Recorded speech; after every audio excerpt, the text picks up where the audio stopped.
வாரி கணக்கெடுப்பு மட்டும்தான் ஏற்கனவே எடுத்திருக்கிற 2011ஆம் ஆண்டு எடுத்திருக்கிற அந்த சாதிவாரி கணக்கெடுப்பை வெளியிட வேண்டும். அது ஒன்றுதான் சமூக நீதியை சமத்துவத்தை நிலைநாட்டக்கூடிய டாக்குமெண்ட்.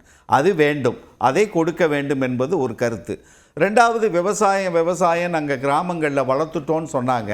இடையில பேசுகிற பொழுது அண்ணன் திருச்சி வேலுச்சாமி அவர்களும் நம்ம அண்ணன் பாலச்சந்திரன் அவர்களும் ஒரு கருத்தை குறிப்பிட்டாங்க.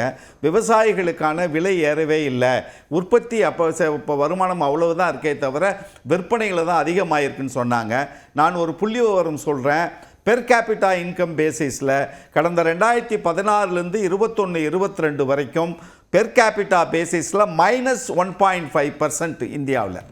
இதுதான் விவசாயிகளுடைய உண்மையான நிலை. இங்கே நீங்கள் விவசாயிகளை பற்றி கிராமத்தினுடைய முன்னேற்றம் பற்றி யோசிக்க வேண்டுமென்றால் நான் ஏற்கனவே குறிப்பிட்ட மன்ரேகா 100 நாள் வேலை திட்டம், இரண்டாவது மினிமம் சப்போர்ட் பிரைஸ். இந்த இரண்டை பற்றி நீங்கள் கவலைப்படாத நீங்கள் கிராமப்புற வளர்ச்சியை பற்றி பேசுவதற்கு தகுதியற்றவர்கள். ஒன்று.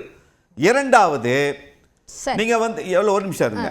இரண்டாவது, நான் தமிழ்நாட்டில் இருந்து ஒரு தமிழனாக பேசிக் கொண்டிருக்கிறேன். மோடி அவர்கள் சொல்லுவது